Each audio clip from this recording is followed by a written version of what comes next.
Bonjour et bienvenue dans cette vidéo, pour cette édition de l'actualité du Real Madrid, en ce samedi 10 février 2024. Si t'es nouveau sur la chaîne, n'hésite pas à t'abonner et d'activer la cloche de notification pour recevoir une notification dès que je publierai une nouvelle vidéo, et mets aussi un j'aime et un commentaire pour le référencement, et ainsi me soutenir. Merci, et commençons.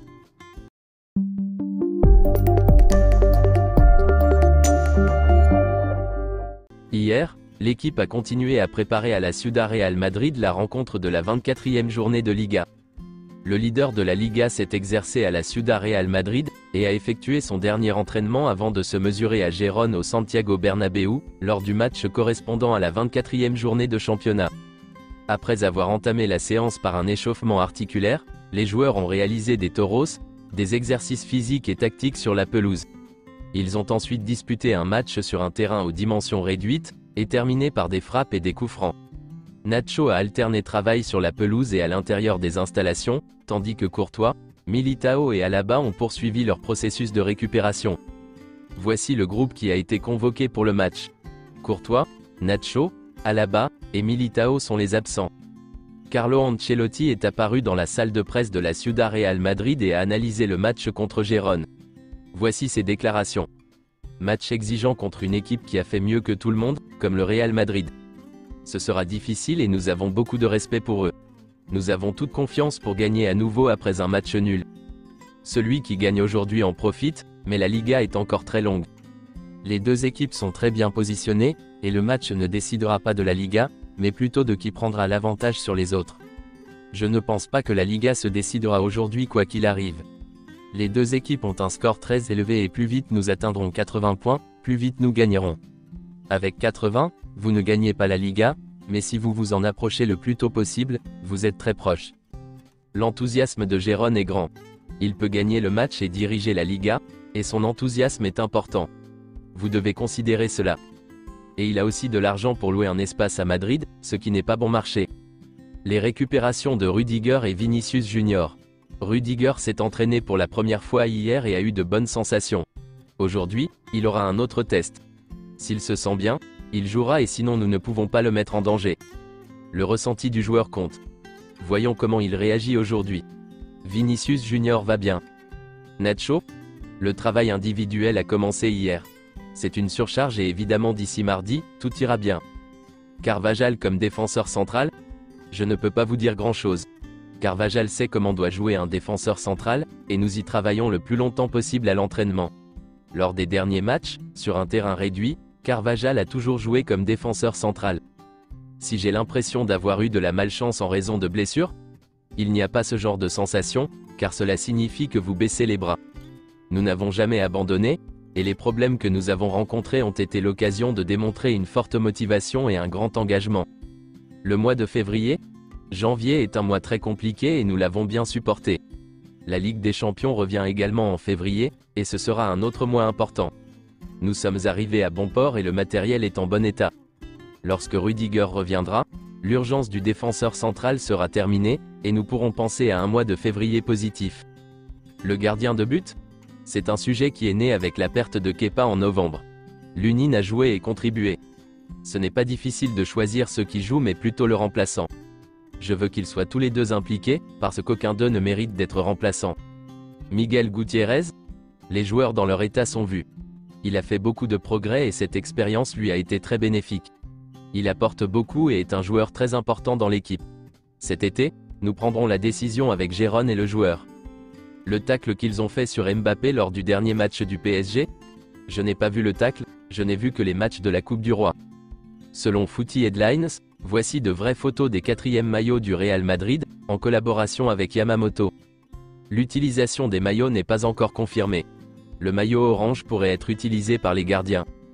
Selon José Félix Diaz, Eder Militao sera bientôt de retour, et Carlo Ancelotti sait qu'il peut compter sur lui pour la période décisive de la saison. Selon AS, Tchouaméni et Rudiger seront le duo en défense centrale contre Gérone ce soir. C'est officiel, le Santiago Bernabéu accueillera un match de la NFL en 2025. Ce sera la première fois qu'un match officiel de la Ligue américaine de football se jouera en Espagne. Le Santiago Bernabéu accueillera un match de la saison régulière de la National Football League, la NFL, en 2025. L'annonce a été faite lors d'une cérémonie organisée à l'hôtel Mandalay Bay de Las Vegas, 2 jours avant le Super Bowl, en présence de Peter O'Reilly, vice-président. Président de la NFL Emilio Butragueño, directeur des relations institutionnelles du Real Madrid, et Santiago López Villas, directeur général du stade Real Madrid, entre autres. Ce sera la première fois que l'Espagne accueillera un match officiel de la NFL. Les Dolphins et les Bears détiennent les droits de commercialisation en Espagne. On s'attend à ce que l'un d'entre eux accueille le match de la NFL au Santiago Bernabéu. Selon le média Le Télégraphe, un carton bleu sera introduit dans le football, dans le cadre des essais de Sinbin. Tout joueur recevant un carton bleu quittera le terrain pendant 10 minutes, s'il commet une faute cynique, ou manifestait son désaccord. Les compétitions de haut niveau seront exclues des tests initiaux, mais les essais en élite pourraient tout de même commencer cet été. Le président de l'UEFA, Alexander Ceferin, a annoncé hier qu'il ne souhaitait plus se présenter pour un nouveau mandat en 2027. Selon Relevo, Tony Kroos a la possibilité de renouveler son contrat, et c'est à lui de décider s'il veut continuer ou non. À Valdebebas, on est optimiste quant au fait que Tony Kroos restera une année de plus. Tony Kroos a décidé que le Real Madrid serait son dernier club. Une fois qu'il aura pris sa retraite, il restera à Madrid, où lui et sa famille se sont adaptés aux merveilles. C'est de là qu'il gère ses différents projets personnels. Et toujours concernant Tony Kroos, l'Allemagne tente de convaincre Kroos de revenir en équipe nationale, pour disputer l'Euro 2024. Kroos commence à y réfléchir. Voici une déclaration de Birgit Kemmer, la mère de Tony Kroos. Si Tony renouvelle son contrat, il rendra heureux son entraîneur, ses coéquipiers, son fils Léon, et beaucoup d'autres personnes. Mais en fin de compte, il doit être heureux, c'est donc à lui de décider. Il décidera et nous l'accepterons. Je souhaite que cela se termine comme il le souhaite, du fond du cœur. Selon The Athletic, Carlo Ancelotti apprécie Miguel Gutiérrez, et serait heureux si le club décidait de le faire revenir. Carlo Ancelotti pense également que la situation tactique à Gérone, où Miguel joue effectivement sur l'aile avec 3 défenseurs centraux, lui est favorable, alors qu'être un défenseur latéral plus conventionnel au Real Madrid apporterait un autre niveau de difficulté.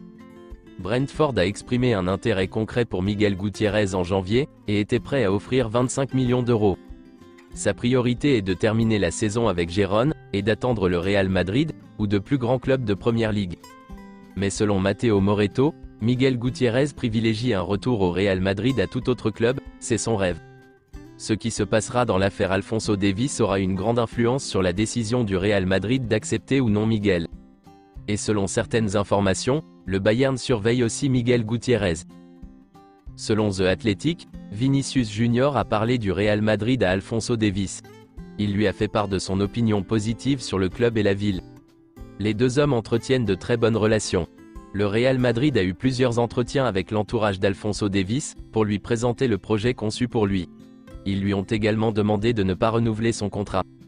Le Bayern souhaite qu'Alphonso Davies renouvelle son contrat, et des réunions sont prévues dans les semaines à venir. Le Bayern est toujours confiant de le convaincre. C'est tout pour cette édition de l'actualité du Real Madrid, et merci d'avoir suivi la vidéo. Abonne-toi et mets un j'aime si t'as aimé la vidéo, et mets aussi un commentaire en donnant ton avis, et à la prochaine pour plus d'infos sur le Real Madrid.